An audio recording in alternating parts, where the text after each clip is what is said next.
Hi, good day po. Tayo po ay nagmamadali, no?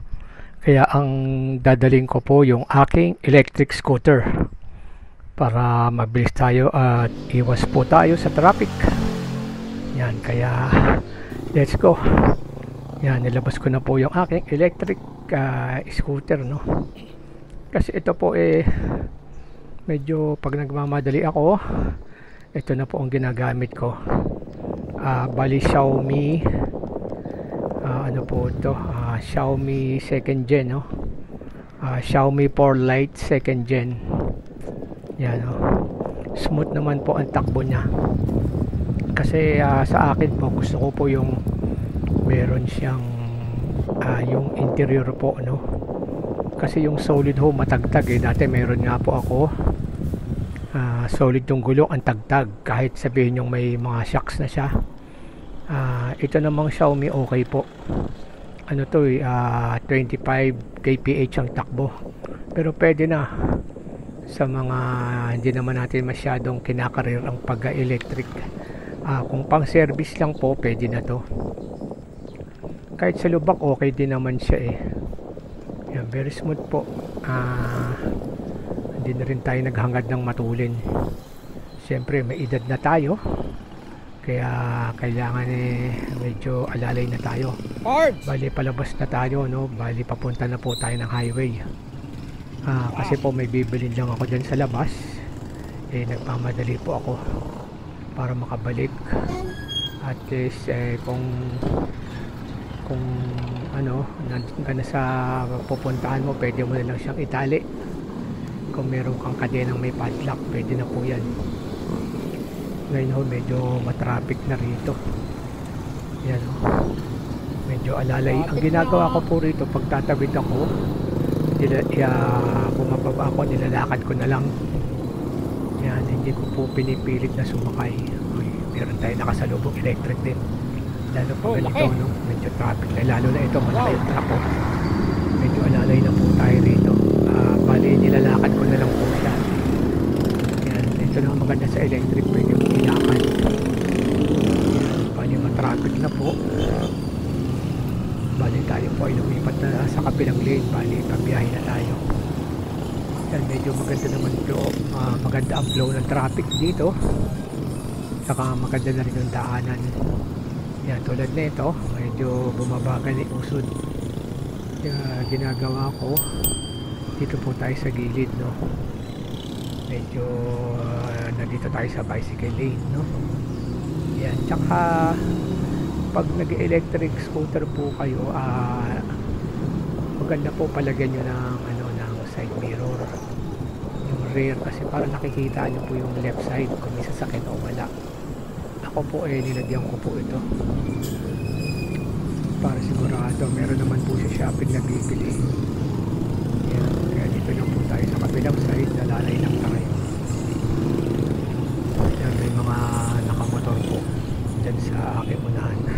Yan, yan, medyo kaya ako bumili nito kasi instead na maglakad ka, medyo mapapabilis-bilis lang, pero kailangan pa rin natin ng exercise, lalo na sa mga edad na tulad natin. Yan, medyo mabagal na po rito, pero at least tuloy-tuloy po ang biyahe natin. Yan, medyo alalay tayo rito. Yan, ingatan po natin yung mga nasa kanan din natin, ng mga parang mga lupak-lupak dyan. Tsaka tingin-tingin din po tayo sa left side natin. Yan, tulad nito, yan, pag mga ganyan po minsan yan, tulad yan, ito mga to kung saan gustong pumarada, dun lang. Kung saan nila gustong pumarada, pwede. Kaya pag mag-overtake at tingin po kayo sa likod. Yan, tsaka importante po talaga yung meron kayong side mirror. Yan, no? Yan, very smooth po ang takbo. Medyo ano kasi ito, may rotonda na rito, kaya medyo traffic Yan po, yan, dire-diretso na tayo. Tumabi na yung isang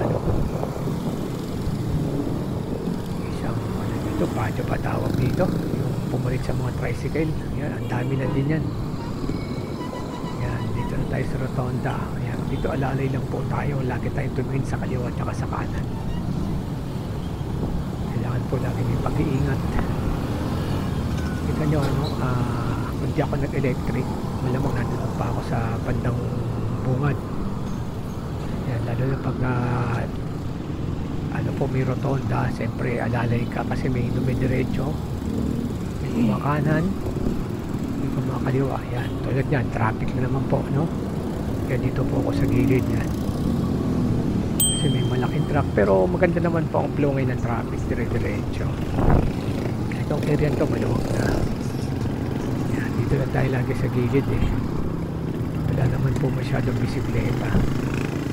Yan, ito lang po minsan yung mga pagkakaliwa natin tulad yan. Tingin po tayo lagi sa left side. Yan.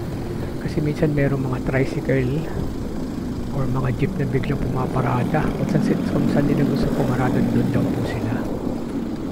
Lalo na po nito, malapit na rin tayo sa pupuntahan ko. Mas mabilis-bilis po itong electric. Ito, Xiaomi po ito. Yung 4 light setting din. Okay na rin po. Okay po. Bali, ang range po nito 25 kilometers. Ayan ang range niya, no? Tsaka regarding po dun pala sa padlock, no? Siguraduhin po natin na safe yung lugar. Kasi meron pong mga lugar na may mga gwardiya ng mga mall. Minsan pag may nakita akong bakal doon na pwedeng ipasok yung parang kadena na may padlock, doon ko po pinasusuot, no? Basta depende po sa lugar na kailangan po safe din siya. Alam niyo naman po yung panahon ngayon. Yan, bali dito po tayo sa right side, no? Mabilis po ang takbo. Yan, malapit na po tayo. Yan, no? Yan, lalo na pag malubak, tulad yan, no? Hindi po masyadong matagtag. Yan, kaya gusto ko po yung merong interior kaysa sa solid. Yung solid talagang matigas po talaga. Yan, kakanan na po tayo rito. Yan, no? Malawang po kasi maaga pa no? Dun po sa kaninang dinaanan natin pag ano po, talagang walang pinipiling oras, talagang traffic po ron kasi lalo na dun sa may parang monumento, no? Yan. Yung circle kanina, yan. Grabe po ang traffic po dyan kasi salubungan Bali, malapit na po tayo, no? Yan, ang ganda ng daanan dito, dire-diretso. Wala pa masyadong sasakyan, kaya mas mapapabilis po tayo. Kasi minsan po, pag ganitong oras, pag magmumotor ka, wala na rin paradahan, puno na. Yan, lalo na hindi pa tayo senior, kaya hindi pa tayo libre. Yan po, ang ganda ng biyahe. Yan, bali, malapit na po tayo, no? Bali, kakana na tayo rito.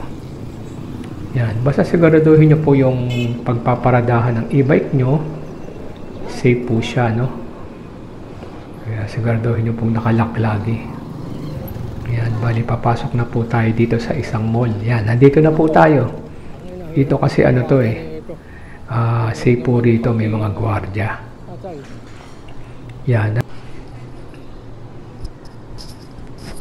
Yan, no, nandito na po tayo, no. Basta siguraduhin nyo rin po na meron kayong side mirror, no. Kaliwa kanan, importante po 'yan.